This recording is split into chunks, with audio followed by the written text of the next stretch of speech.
جوغا كل قحوتي وايد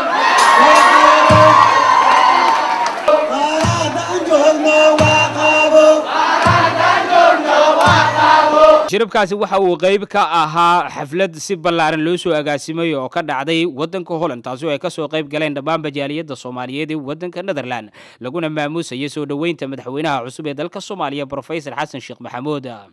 waxaana dhammaan dadkii ka soo qayb galay xafladaasi wajiyadooda ka muuqatay farxad ay ku faraxsan yihiin inuu xilka madaxweynimada dalka Soomaaliya uu ku guuleystay Xasan Sheekh Maxamuud iyagoo taasi tusaale uga dhiganayay inuu yahay shakhsi aan dalka meel uga bixin sidoo kalena intuu dalka joogay ka shaqeynayay kobcinta aqoonta dhalinyarada Soomaaliyeed waxa uu qabashada dadka Soomaaliyeed ee tabaalaysan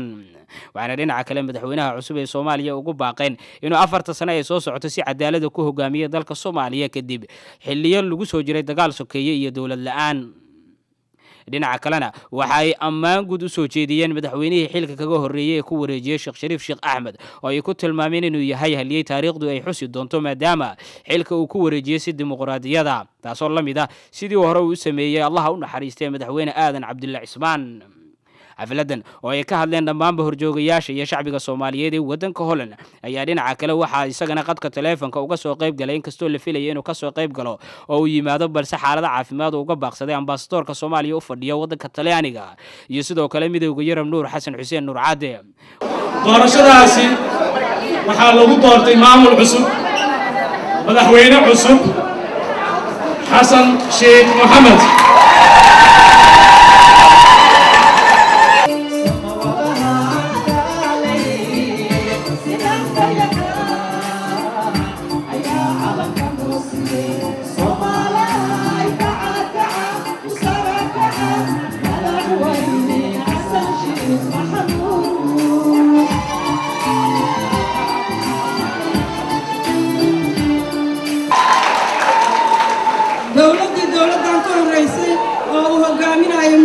شريف شيخ أحمد هاو قيمة يقايا بدن أي سوق بطي والله ما إلا وانا مهد علينا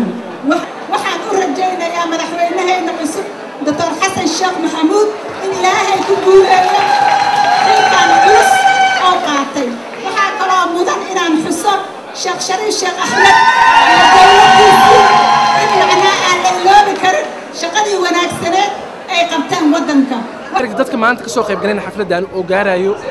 600 ilaa 700 oo Soomaali oo magaalada oo maxay dalka Holland degan dad ka mid ah waxay degan yihiin koonfurta waqooyi meel walba ka imaadeen farxadda la wada qaybsaday iyo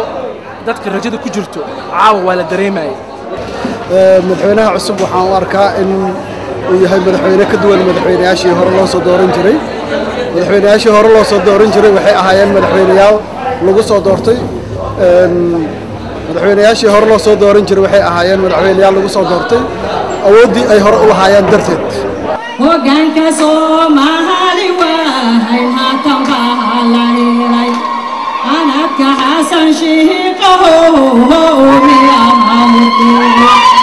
hoggaan doorashaha ku yimid balahilahaya waa in dawladeena cusub aan garab istaagnaa